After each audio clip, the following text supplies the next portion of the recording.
ونؤمن به ونتوكل عليه ونعوذ بالله من شرور أنفسنا ومن سيئات أعمالنا من يهده الله فلا مضل له ومن يضلله فلا هادي له ونشهد أن لا إله إلا الله وحده لا شريك له ونشهد أن محمدا عبده ورسوله اللهم صل على سيدنا ونبينا وشفيعنا وحبيبنا وطبيبنا ومولانا محمد صلى الله عليه وعلى آله وأصحابه وبارك وسلم بلغ العلا بكماله كشف الدجى بجماله حسنت جميع خصاله صلوا عليه وآله মুআজ্জাজ মুহতারাম উপস্থিতি আজিজ তলেব ইলম ছাত্র ভাইয়েরা মহান রব্বুল আলামিনের অসংখ্য গণিত শুকরিয়া যে আল্লাহ তাআলা আমাদেরকে দয়া করে মায়া করে মহব্বত করে ভালোবেসে দুনিয়ার সবচাইতে উত্তম কাজ ইলমে দ্বীন শিক্ষা করা এবং শিক্ষা দেওয়া এই কাজে শামিল হওয়ার তৌফিক দিয়েছেন আমরা শুকরিয়া আদায় করি বলি আলহামদুলিল্লাহ। আজকে 12 রবিউল আউয়াল সিরাতুন নবী সাল্লাল্লাহু আলাইহি ওয়াসাল্লাম তথা রাসূল করিম সাল্লাল্লাহু আলাইহি ওয়াসাল্লামের জীবনী আলোচনা করার জন্য আজকে এই দোয়ার মাহফিলের ব্যবস্থা করা হয়েছে। রাসূল করিম সাল্লাল্লাহু আলাইহি ওয়াসাল্লামের জন্ম উপলক্ষে 12 রবিউল আউয়াল রাসূল করিম সাল্লাল্লাহু আলাইহি ওয়াসাল্লামের জীবনী নিয়ে আলোচনা করা, রাসূল করিম সাল্লাল্লাহু আলাইহি ওয়াসাল্লামের আদর্শ নিয়ে আলোচনা করা, এটা আমাদের দেশে একটা সংস্কৃতিতে পরিণত হয়েছে। রাসূল করিম সাল্লাল্লাহু আলাইহি ওয়াসাল্লাম কোন দিন জন্মগ্রহণ করেছেন এই বিষয়টা নিয়ে উলামায়ে কেরামের মধ্যে মতভেদ রয়েছে। প্রথমত যে মতভেদ রাসূল কোন মাসে জন্মগ্রহণ করেছেন, কিছু কিছু মুআররিখিনদের অভিমত রাসূল করিম সাল্লাল্লাহু আলাইহি ওয়াসাল্লাম রমজান মাসে জন্মগ্রহণ করেছেন, আর কিছু কিছু ইতিহাসবিদদের অভিমত হলো রাসূল করিম সাল্লাল্লাহু আলাইহি ওয়াসাল্লাম রবিউল আউয়াল মাসে জন্মগ্রহণ করেছেন। 570 খ্রিস্টাব্দের রবিউল আউয়াল মাসের কোন তারিখে জন্মগ্রহণ করেছেন এ ব্যাপারে প্রসিদ্ধ হলো 12 রবিউল আউয়াল তিনি জন্মগ্রহণ করেছেন, কিন্তু বিশুদ্ধ হলো তিনি 8 রবিউল আউয়াল জন্মগ্রহণ করেছেন। প্রসিদ্ধ হয়ে গেছে আমাদের মাঝে তিনি জন্মগ্রহণ করেছেন 12 রবিউল আউয়াল, আর বিশুদ্ধ হলো রাসূল করিম সাল্লাল্লাহু আলাইহি ওয়াসাল্লাম জন্মগ্রহণ করেছেন 8 রবিউল আউয়াল। এখন যারা 12 রবিউল আউয়ালকে কেন্দ্র করে ঈদে মিলাদুন নবী নামে বিভিন্ন আচার অনুষ্ঠানের ব্যবস্থা করেছে, এটি একটি বিদআত এবং শিরকিমূলক কার্যকলাপ। রাসূল করিম সাল্লাল্লাহু আলাইহি ওয়াসাল্লামের জন্ম কোন দিন হয়েছে এটা নিয়ে যথেষ্ট মতভেদ রয়েছে। কোন এক দিনকে নিজের পক্ষ থেকে নির্দিষ্ট করে সেদিন রাসূলের জন্মদিবস পালন করার কোনো ইখতিয়ার উম্মতের নেই। এটা উম্মতের বিদগ্ধ বড় বড় আলেমরা সমর্থন করে না। আমাদের আজকের আলোচ্য বিষয় হলো রাসূল করিম সাল্লাল্লাহু আলাইহি ওয়াসাল্লামের সিরাত এবং রাসূল করিম সাল্লাল্লাহু আলাইহি ওয়াসাল্লামের জীবনী। রাসূল করিম সাল্লাল্লাহু আলাইহি ওয়াসাল্লাম তিনি নবী ছিলেন না, মহানবী ছিলেন। আল্লাহর হাবিব সাল্লাল্লাহু আলাইহি ওয়াসাল্লাম শুধু মানব কুলের নবী ছিলেন না, রাসূল করিম সাল্লাল্লাহু আলাইহি ওয়াসাল্লাম দানব তথা জিন্নাতের নবী ছিলেন। দুনিয়াতে যত মাখলুকাত রয়েছে কুল মাখলুকাতের নবী ছিলেন রাসূল করিম সাল্লাল্লাহু আলাইহি ওয়াসাল্লাম। যদিও আমরা বলি 18,000 মাখলুকাত, এই কথাটা ভুল। মাখলুকাতের সংখ্যা যে কত ছিল এটা কোন কোরআন হাদিসের মাধ্যমে নির্দিষ্ট সংখ্যা প্রমাণিত নয়। 18,000 মাখলুকাত বলা এটা ভুল। রাসূল করিম সাল্লাল্লাহু আলাইহি ওয়াসাল্লাম যত মাখলুকাত ছিল সকল মাখলুকাতের নবী ছিলেন রাসূল করিম সাল্লাল্লাহু আলাইহি ওয়াসাল্লাম। আল্লাহর হাবিব সাল্লাল্লাহু আলাইহি ওয়াসাল্লাম মসজিদে নববীর মধ্যে বসা, রাসূল করিম সাল্লাল্লাহু আলাইহি ওয়াসাল্লামের পিছনে একদল সাহাবায়ে কেরাম। আল্লাহর হাবিব দেখতে পেলেন জঙ্গল থেকে দুইটা বাঘ মসজিদে নববীর দিকে আসতেছে। সাহাবায়ে কেরাম ভয়ে ভীত বিহ্বল হয়ে কেউ পিছনের দিকে ছুটবেন, কেউ ডানে তাকান, কেউ বামে তাকান। আল্লাহর হাবিব সাল্লাল্লাহু আলাইহি ওয়াসাল্লাম সাহাবীদেরকে বললেন, তোমরা নীরব স্থির থাকো। সাহাবায়ে কেরাম নীরব আর স্থির বসে রইলেন। বাঘ দুইটা আল্লাহর হাবিব সাল্লাল্লাহু আলাইহি ওয়াসাল্লামের সামনে আসলো। রাসূল করিম সাল্লাল্লাহু আলাইহি ওয়াসাল্লাম মসজিদে নববী থেকে বের হয়ে বাঘ দুইটার সামনে গেলেন। বাঘ দুইটা রাসূল করিম সাল্লাল্লাহু আলাইহি ওয়াসাল্লামের কানে কানে ফিসফিস করে কথা বললেন। আল্লাহর হাবিব সাল্লাল্লাহু আলাইহি ওয়াসাল্লাম বাঘ দুইটাকে হাত দিয়ে ইশারা দিলেন। বাঘ দুইটা জঙ্গলের মধ্যে চলে গেল। আল্লাহর হাবিব নামাজ আদায় করলেন। একজন সাহাবীকে বললেন, চলো জঙ্গলের মধ্যে যাব। জঙ্গলের পশু পাখিদের মধ্যে পরস্পরে বিরোধ সৃষ্টি হয়েছে, ঝগড়া সৃষ্টি হয়েছে। ওই বাঘ দুইটা আমার কাছে নালিশ দিয়ে গিয়েছে আমি যেন গিয়া জঙ্গলের পশুগুলার মধ্যে যে বিরোধ আর ঝগড়া সৃষ্টি হয়েছে সেই ঝগড়াটা আমি মীমাংসা করে দিয়ে আসি। আল্লাহর হাবিব সাল্লাল্লাহু আলাইহি সাল্লাম জঙ্গলে গেলেন। সাহাবায়ে কেরামকে বললেন, হে আমার সাহাবীরা, আমি শুধু তোমাদের জন্য নবী হিসেবে প্রেরিত হইনি, বরং আসমান এবং জমিনের মধ্যখানে যত মাখলুকাত রয়েছে মহান আল্লাহ আমাকে সকল মাখলুকাতের নবী হিসেবে এই জমিনের মধ্যে প্রেরণ করেছেন। সুবহানাল্লাহ।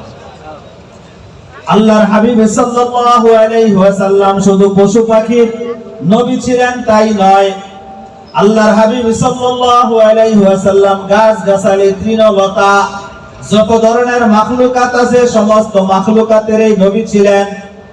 আল্লাহর হাবিব সাল্লাল্লাহু আলাইহি ওয়াসাল্লাম একবার এক মরুপ্রান্তরের মধ্যে পৌঁছে গেলেন। আল্লাহর হাবিব সাল্লাল্লাহু আলাইহি ওয়াসাল্লামের ইস্তেনজার হাজত হলো।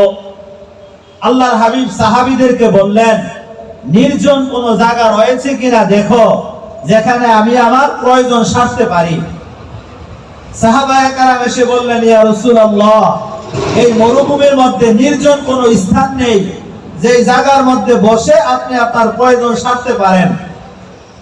রাসূল করিম সাল্লাল্লাহু আলাইহি ওয়াসাল্লাম লোকালয়ে পেশাব করতেন না, মানুষের দৃষ্টিশক্তির আড়ালে গিয়ে তিনি তার এই হাজত পুরা করতেন।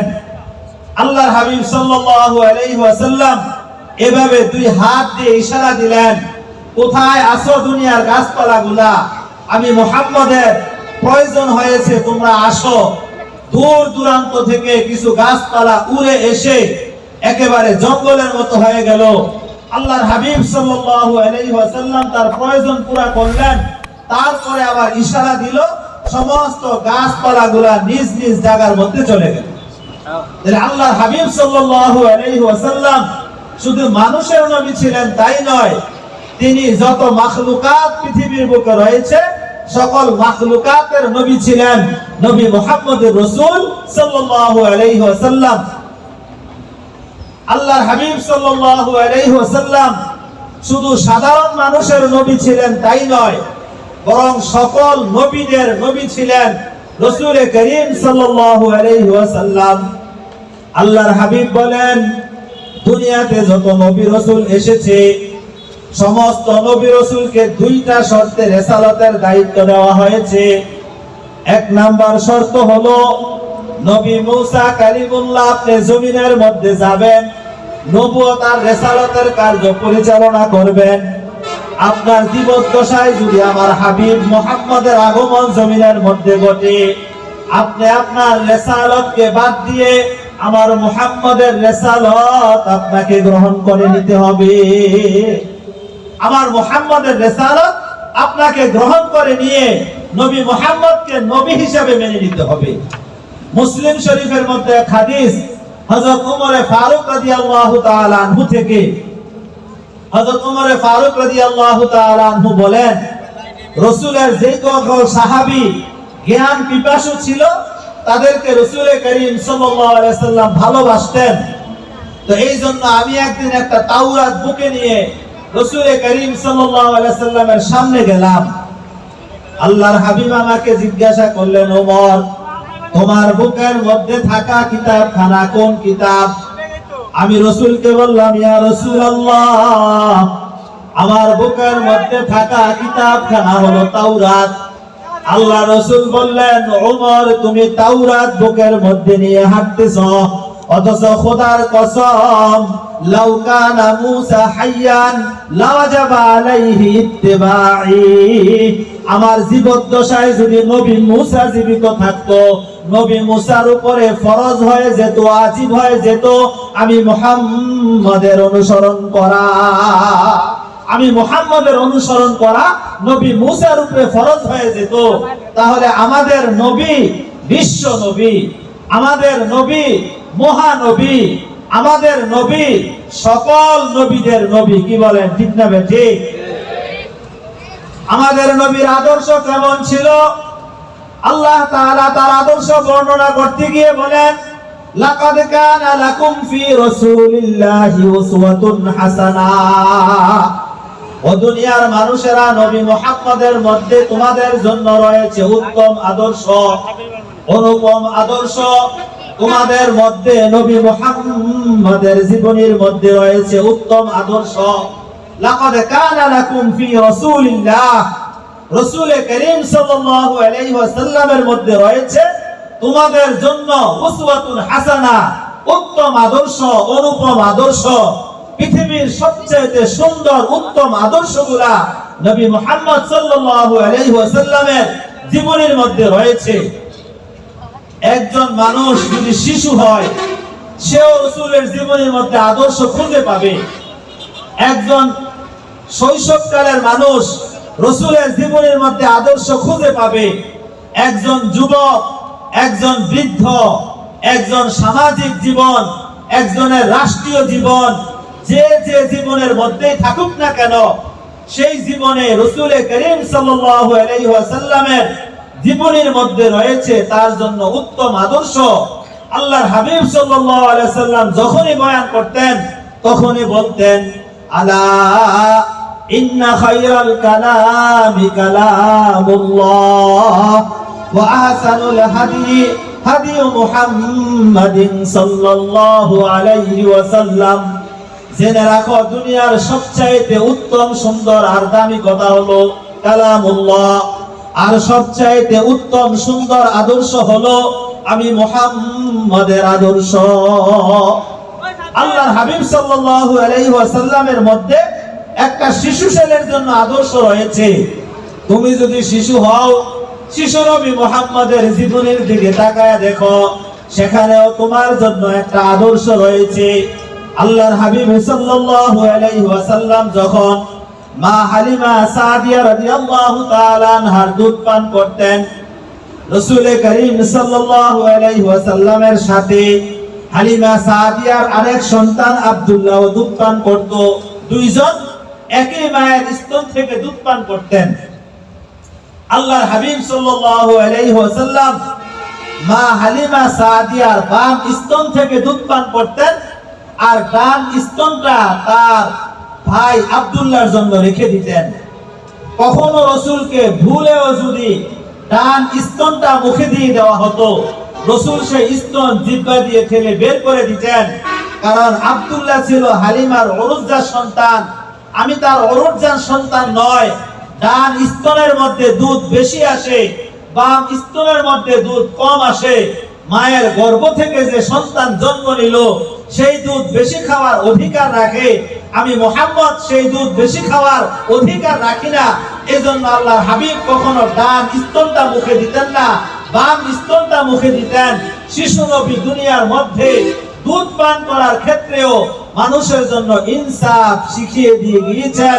একটা শিশু বাচ্চার জন্য আদর্শ রেখে গিয়েছেন যে তুমি শিশুকালে চাইলেও ইনসাফের মুআমেলা, ন্যায় নীতির মুআমেলা ওই শিশুকাল থেকেই করতে পারো।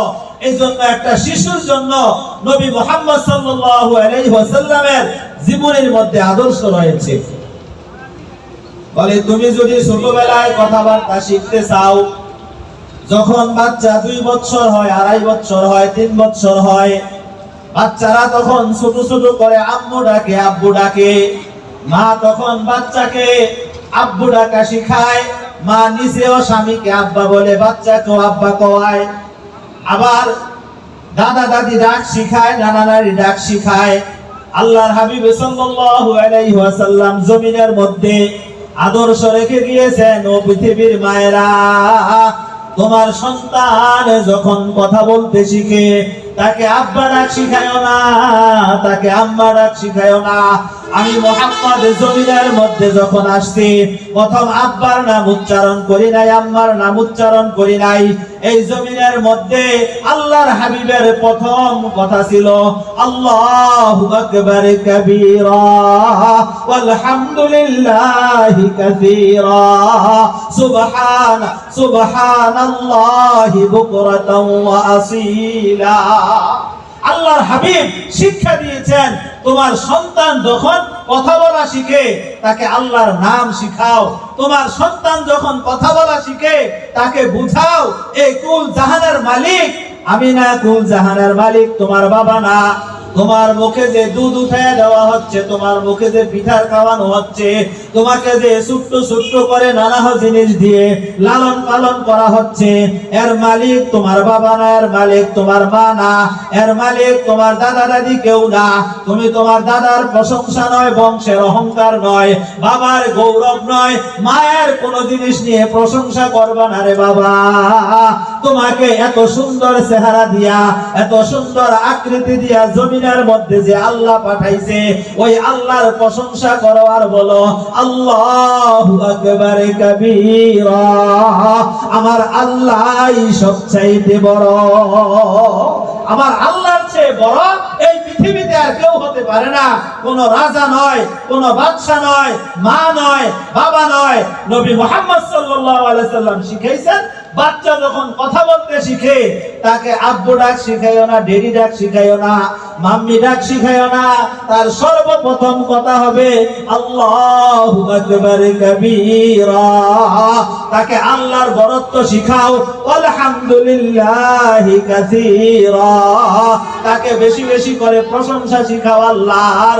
আর সকাল বিকাল কিছু সময় তাকে কোলে নিয়ে পড়ো সুবহানাল্লাহ সুবহানাল্লাহ সুবহানাল্লাহ বলে। তোমার ওই ছোট্ট শিশুর কান দিয়ে যখন সুবহানাল্লাহর আওয়াজটা বারবার পুষবে, যখন আল্লাহর বরত্বের কথা শিখবে, তোমার ছেলের অন্তরের মধ্যে মহান রব্বুল আলামিনের জিকির আল্লাহ অটোমেটিক চালু করে দিবে।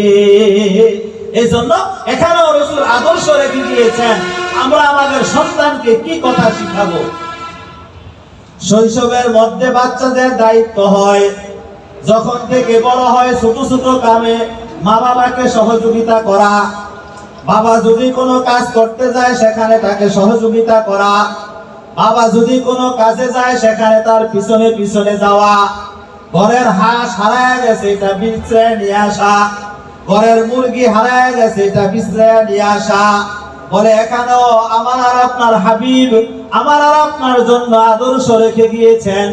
আল্লাহর হাবিব সাল্লাল্লাহু আলাইহি ওয়াসাল্লামের দাদা খাজা আব্দুল মুত্তালিবের কিছু উট মরুভূমির মধ্যে হারায় গেল। আব্দুল মুত্তালিব তার উটগুলা বিছড়ায়া পায় না। নবীজি সাল্লাল্লাহু আলাইহি ওয়াসাল্লামকে সাথে নিয়া বাইতুল্লাহর তাওয়াফ করতেছে, আর বাইতুল্লাহর তাওয়াফ শেষে আল্লাহর কাছে হাত পাচ্ছে, আল্লাহ আমার এই উটগুলা তুমি ফিরায় দাও। 2 দিন 3 দিন হয়ে গেল উটগুলার কোনো খবর পাওয়া যাচ্ছে না। নবীজি সাল্লাল্লাহু আলাইহি ওয়াসাল্লাম পিছনে বসা। নবীজি চিন্তা করলেন আমি তো এখন আর এত ছোট নেই যে আমিও আমার দাদাকে একটু সহযোগিতা করতে পারবো না। নবীজি চিন্তা করলেন এই সংসারের একজন সদস্য হিসাবে উটগুলাকে বিছড়ায়া আনা আমি মুহাম্মদের উপরও একটা দায়িত্ব। দাদা যখন দোয়া করতেছে দাদাকে দোয়ার মধ্যে রেখে নবীজি সাল্লাল্লাহু আলাইহি ওয়াসাল্লাম উটগুলা বিশ্রানোর জন্য মরুপ্রান্তরে চলে গেলেন। মরুভূমিতে গিয়ে রাসূল দেখলেন এই দুধ মরুভূমির মধ্যে আমি ছোট্ট মুহাম্মদ কোথায় বিশ্রাইবো, আমি মুহাম্মদ কোন জায়গায় উটগুলাকে চাইবো। নবীজি এবার ছোট্ট একটা পাহাড়ের উপরে ওইটা জোরে ডাক দিলেন, হে আব্দুল মুত্তালিবের উটগুলা কোনটা কোথায় আছো? আব্দুল মুত্তালিব তোমাদের জন্য পেরেশান, তোমরা চলে আসো। নবীজি সাল্লাল্লাহু আলাইহি ওয়াসাল্লাম যখন দুহাত উত্তোলন করে ডাক দিলেন ওই উটগুলা দলে দলে বিভিন্ন জায়গা থেকে জমা হলো। নবীজির কাছে এসে একটা উট শুয়ে পড়লো। নবীজি উটের উপরে আরোহিত হলেন। বাইতুল্লাহ থেকে আব্দুল মুত্তালিব বের হয়ে দেখে দক্ষিণ দিক থেকে মুহাম্মাদের পেছনে পেছনে সকল উটগুলা রওনা দিয়েছে। আল্লাহর হাবিব একজন শিশুকে আদর্শ দিয়ে গিয়েছেন শৈশবকালে তুমি খালি খাইবা আর খেলবা এটা তোমার দায়িত্ব না, বড়বাড়ি কিছু কাজের মধ্যে তোমার বাবাকে তোমার দাদাকে তাদেরকে সহযোগিতা করাও তোমার দায়িত্ব। চাচার সাথে ব্যবসার কাজে গিয়েছেন নবী সেখানে আদর্শ রেখেছেন তুমি যখন যুবক হয়ে যাবে সেখানে কিছু কাজ করা তোমার দায়িত্ব। নবীজি সাল্লাল্লাহু আলাইহি ওয়াসাল্লাম একজন মানুষের জন্ম থেকে নিয়ে মৃত্যু পর্যন্ত যতগুলা অপশন রয়েছে সকল অপশনেই নবীজি সাল্লাল্লাহু আলাইহি ওয়াসাল্লাম তার আদর্শ রেখে গিয়েছেন। বলে তুমি যদি একজন ছাত্র হও জিবরাইল আলাইহিস সালাতু ওয়াস সালামের সামনে নবী মুহাম্মদ কিভাবে ছাত্র বলেছিলেন সেদিকে তাকাও। জিবরাইল আলাইহিস সালাতু ওয়াস সালাম যখন ওহী নিয়ে আসতেন নবীজি সাল্লাল্লাহু আলাইহি ওয়াসাল্লাম ওহীটা মনোযোগ দিয়ে শুনতেন, বারবার পরে সেটাকে মুখস্থ করার চেষ্টা চালাইতেন। এত বেশি চেষ্টা করতেন মুখস্থ করার জন্য আল্লাহ তাআলার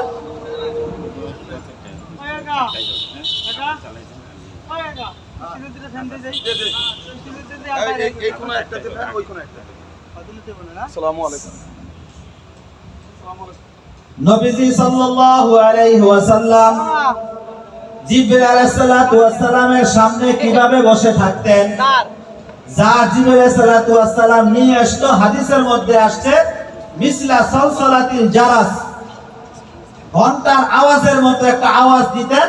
নবীজি সাল্লাল্লাহু আলাইহি ওয়াসাল্লাম দ্রুত প্রস্তুত হইতেন। জিবরাইল আলাইহিস সালাতু ওয়াস সালাম যে আয়াতগুলো দিতেন এই আয়াতগুলো পড়ার জন্য নবীজি সাল্লাল্লাহু আলাইহি ওয়াসাল্লাম তার জবানকে দ্রুত নাড়াচাড়া শুরু করতেন। আল্লাহ তাআলা দেখে মায়া লেগে গেছে। আল্লাহ মায়া লেগে বলেছেন লা তুহাররিক বিহি লিসানাকা লিতাজালা বি, নবী গো কোরআন মুখস্থ করার জন্য এত মেহনত আপনি কইরেন না, আপনি কিছু কিছু মেহনত করবেন আর এই কোরআন আপনার সিনার মধ্যে বসায়া দেওয়া আমি রাসূল আমি আল্লাহ দায়িত্ব নিয়ে নিলাম। এই জন্য যে কোনো ছাত্র যদি লেখাপড়ার জন্য মেহনতের মধ্যে লেগে যায় তার জেহান খুলে দিয়ে এই দ্বীনি ইলম তার সিনার মধ্যে ঢুকায়া দিয়া তাকে আলেমে পরিণত করা এটা আল্লাহ তাআলার দায়িত্ব। বলে তুমি যদি একজন ছাত্র হও তো জিবরাইলের সামনে মুহাম্মদুর রাসূল যেভাবে ছাত্র বনেছিলেন সেখানে তোমার জন্য রাসূল করিম সাল্লাল্লাহু আলাইহি ওয়াসাল্লাম আদর্শ রেখে গিয়েছেন। আর বলে তুমি যদি একজন শিক্ষক হও তাহলে কতটা দরদ আর কতটা মায়া ভরা কণ্ঠে তুমি তোমার ছাত্রকে পড়াইতে হবে, তার জন্য কতটা মেহনত করতে হবে, চেষ্টা করতে হবে। বলে মসজিদে নববীর মিম্বরের মধ্যে মুহাম্মদুর রাসূল সাল্লাল্লাহু আলাইহি ওয়াসাল্লাম তার সাহাবী ছাত্রদেরকে শেখানোর জন্য যেই গুণগুলা নিজের মধ্যে ফিট করে নিয়েছেন ওই গুণগুলার প্রতি তুমি লক্ষ্য করো। আল্লাহর হাবিব সাল্লাল্লাহু আলাইহি ওয়াসাল্লাম বলেন বুইস্তু মুআল্লিমান আনা লাকুম বিমানজিলাতিল আবি, সাহাবীরারে আমি তোমাদের পিতার মতো, ইউআল্লিমুকুম দীনাকুম আমি তোমাদেরকে তোমাদের ধর্মীয় বিষয়গুলা শিক্ষা দেই, হাত্তাল খারাআতা এমন কি পায়খানার মধ্যে বসে কয়টা ডিলা সামনের দিকে টানতে হবে আর কয়টা ডিলা পিছনের দিকে টানতে হবে এই জিনিসটাও মায়া ভরা কণ্ঠে আমি রাসূল তোমাদেরকে শিখাইছি। একজন শিক্ষকের দায়িত্ব কত কঠিন আল্লাহর হাবিব সাল্লাল্লাহু আলাইহি সাল্লাম তার সামনে স্পষ্ট করে রেখে গিয়েছেন যে আমি রাসূল একটা ইস্তেঞ্জার মধ্যে ঢিলাটা কিভাবে টানবে এটা পর্যন্ত আমি শিক্ষা দিয়েছি। একজন শিক্ষক যদি চিন্তা করে যে আমার কি দায়িত্ব নবীজি সাল্লাল্লাহু আলাইহি ওয়াসাল্লামের জীবনের মধ্যে সেই দায়িত্ব খুঁজে পাবে। একজন ঘরওয়ালা একজন স্বামী যদি হয়, বলে তুমি আয়েশা আর খাদিজার স্বামীর দিকে লক্ষ্য করে দেখো, আয়েশা আর খাদিজার স্বামী কিভাবে তাদের স্ত্রীদের প্রতি দায়িত্ব পালন করেছেন, ওই রকম দায়িত্ব যদি তুমি পালন করো, ওরকম মায়া মোহাব্বত আর আদরের সম্পর্ক যদি তুমি তাদের সাথে করো, তাহলে দেখবা তোমার দাম্পত্য জীবনের মধ্যেও আল্লাহ তাআলা সুখ স্বাচ্ছন্দ্য এনে দিবেন। আল্লাহর হাবিব সাল্লাল্লাহু আলাইহি ওয়াসাল্লামের একজন স্ত্রী ছিল হযরতে জুয়াইরিয়া রাদিয়াল্লাহু তাআলা আনহা। হযরত জুয়াইরিয়া রাদিয়াল্লাহু তাআলা আনহা রাসূলের স্ত্রীদের মধ্যে অনেক সুন্দরী ছিলেন এবং স্মার্ট মহিলা ছিলেন। তিনি উহাই গোত্রের সেনাপতি সর্দারের মেয়ে ছিলেন। আল্লাহর হাবিব সাল্লাল্লাহু আলাইহি ওয়াসাল্লাম একদিন ভোর রাতে তাহাজ্জুদের নামাজের সময় উঠলেন, জুয়াইরিয়ার ঘরের পাশ দিয়ে যাচ্ছেন। আল্লাহর হাবিব জুয়াইরিয়ার ঘরের দিকে লক্ষ্য করে দেখে আম্মা জান হযরতে জুয়াইরিয়া রাদিয়াল্লাহু তাআলা আনহা তাহাজ্জুদের নামাজ পড়ে তাহাজ্জুদের মুসল্লার মধ্যে আল্লাহর কাছে মুনাজাত করে কান্নাকাটি করছেন। নবীজি ওযু করে তাহাজ্জুদের নামাজ পড়লেন, ফজরের আযান হলো, সুন্নাত পড়লেন, নবীজি ঘুমায়া গেলেন। ঘুম থেকে উঠে যখন মসজিদে নববীর দিকে রওনা দিলেন, নবীজি সাল্লাল্লাহু আলাইহি ওয়াসাল্লাম দেখে জুয়াইরিয়ার ঘর থেকে কান্নাকাটির আওয়াজ আসতেছে। জুয়াইরিয়া বিনবিন করে আল্লাহর দরবারে কাঁদতেছে। নবীজি সাল্লাল্লাহু আলাইহি ওয়াসাল্লাম মসজিদে নববীতে গিয়ে ফজরের নামাজ আদায় করলেন। সাহাবায়ে কেরামকে সাথে নিয়ে নবীজি কথাবার্তা বললেন, ইশরাকের নামাজ আদায় করলেন। ইশরাকের পরে নবীজি সাল্লাল্লাহু আলাইহি ওয়াসাল্লাম বাড়ির দিকে ফিরে আসলেন। এবার নবীজি জুয়াইরিয়া রাদিয়াল্লাহু তাআলা আনহার ঘরের দিকে লক্ষ্য করলেন, দেখে জুয়াইরিয়া এখনো আল্লাহর দরবারে কান্নাকাটি করতেছে। নবীজির অন্তরের মধ্যে মায়া এসে গেল, মুহাব্বত এসে গেল। একজন মানুষ সেই তাহাজ্জুদের নামাজ থেকে এই পর্যন্ত আল্লাহর দরবারে কান্নাকাটি করতেছে, আমার জুয়াইরিয়ার তো কোনো সমস্যা হয়ে যায় নাই। নবীজি জুয়াইরিয়ার ঘরের মধ্যে গেলেন, সালাম দিলেন। জুয়াইরিয়ার পাশে বসে জিজ্ঞাসা করলেন, জুয়াইরিয়া অনেকক্ষণ যাবত দেখলাম আল্লাহর দরবারে তুমি কান্নাকাটি করতেছো, এই লম্বা সময় যদি তুমি নামাজের মধ্যে থেকে যাও, এই লম্বা সময় তুমি আল্লাহর দরবারে কান্নাকাটি করো, এতে শরীর খারাপ হয়ে যেতে পারে, কি কারণ? জুয়াইরিয়া বলল, ইয়া রাসূলুল্লাহ, আমার যে আরো অন্যান্য সতীন আছে, এরা কেউ 5 বছর আগে মুসলমান হয়েছে, কেউ 10 বছর আগে মুসলমান হয়েছে। এরা বেশি বেশি সময় আল্লাহকে ডেকেছে, এরা বেশি বেশি সময় কোরআন তেলাওয়াত করেছে, নামাজ পড়েছে। অতএব এরা জান্নাতের মধ্যে সবাই আমার চেয়ে বড় বড় জান্নাত পেয়ে যাবে। আর আমি জুয়াইরিয়া অল্প কিছুদিন আগে মুসলমান হয়েছি, আল্লাহকে অত ডাকতে পারি নাই, লম্বা তাহাজ্জুদ করতে পারি নাই, লম্বা নামাজ পড়তে পারি নাই। আমি ওই তাহাজ্জুদ না পড়ার কারণে ছোট জান্নাত পেয়ে যাও, এটা আমার কাছে ভালো লাগছে না। এই জন্য আমি লম্বা সময় ধরে তাহাজ্জুদ করতেছি, আল্লাহকে ডাকাডাকি করতেছি। আল্লাহর হাবিব সাল্লাল্লাহু আলাইহি ওয়াসাল্লাম বললেন, জুয়াইরিয়া গো, আমি তোমাকে কি এমন একটা কালিমা শিক্ষা দিয়ে দিব, যেই কালিমাটা যদি তুমি 3 বার পাঠ করো, একজন মানুষ তাহাজ্জুদের সময় থেকে নিয়া চাষের সময় পর্যন্ত একটানা আল্লাহ আল্লাহ করলে, আল্লাহর জিকির করলে যে সওয়াব হতো, এই সওয়াব আল্লাহ তার আমলনামায় দিয়ে দিবে।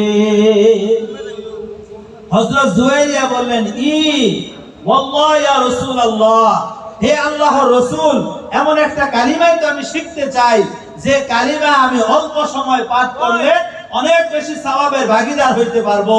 আমি পড়বো অল্প সময়, সওয়াব হবে বেশি, আমি ইবাদত করব কম, আমার নেক হবে বেশি। এরকম একটা পুণ্যময় কালিমাই তো আমি শিখতে চাই। আল্লাহর হাবিব সাল্লাল্লাহু আলাইহি ওয়াসাল্লাম বললেন, জুয়াইরিয়া, তুমি প্রতিদিন ফজরের পরে পাঠ করবা সুবহানাল্লাহি ওয়া বিহামদিহি আদাদা খালকিহি জিনাতা আরশিহি মিদাদা কালিমাতি। এই কালিমা তুমি প্রতিদিন সকালবেলা 1 বা 3 বার পাঠ করবা। একেবারে তাহাজ্জুদের সময় থেকে নিয়ে চাষের সময় পর্যন্ত ইবাদত বন্দেগী করলে যে সওয়াব তার আমলনামার মধ্যে হতো, এই সওয়াব আল্লাহ তাআলা দয়া করে তোমার আমলনামার মধ্যে দিয়ে দিবেন। কালিমাটা আমরা পড়ি একবার, সুবহানাল্লাহি ওয়া বিহামদিহি আদাদা খালকিহি রিদা নাফসিহি জিনাতা আরশিহি মিদাদা কালিমাতি। সুবহানাল্লাহি ওয়া বিহামদিহি আদাদা খালকিহি রিদা নাফসিহি জিনাতা আরশিহি মিদাদা কালিমাতি। বলো, এই কালিমাটা যদি তুমি পাঠ করো, তাহলে আল্লাহ তাআলা একেবারে সুবহে সাদেক থেকে নিয়ে চাষের পর্যন্ত একটানা ইবাদত করলে যে সওয়াব হতো, এই সওয়াব আল্লাহ তাআলা তোমার আমলনামার মধ্যে দিয়ে দিবেন। একজন আদর্শ স্বামী কাকে বলে? আমরা দেখা গেছে বউকে খুশি করতে চাই, তার জন্য বাজার থেকে নানা রকমের ঘুষের টাকা দিয়ে, নানা রকমের অবৈধ পন্থা ইনকাম করে, সেই টাকা পয়সা দিয়া তাদেরকে বিভিন্ন রকমের জিনিস গিফট কইরা তাদেরকে খুশি করতে চাই। আল্লাহর হাবিব সাল্লাল্লাহু আলাইহি ওয়াসাল্লাম এর মধ্যে প্রত্যেকটা মানুষের জন্য আদর্শ ছিল। চাই সেই ব্যক্তি রাষ্ট্রনায়ক হোক, চাই ব্যক্তি একজন গৃহের মালিক হোক, চাই ওই ব্যক্তি একজন ইমাম হোক, চাই ওই ব্যক্তি একজন মুক্তাদি হোক, যে কোনো মানুষের জন্য নবীজি সাল্লাল্লাহু আলাইহি ওয়াসাল্লামের জীবনের মধ্যে আদর্শ রয়েছে। নবীজি সাল্লাল্লাহু আলাইহি ওয়াসাল্লামের জীবনের অন্যতম একটা আদর্শ হলো মেহমানের একরাম করা। আজকে আমাদের এখানে বাহির থেকে অনেক মেহমান আগমন করবে, আমরা ইনশাআল্লাহ তাদের যথাযথ একরাম করার চেষ্টা করব।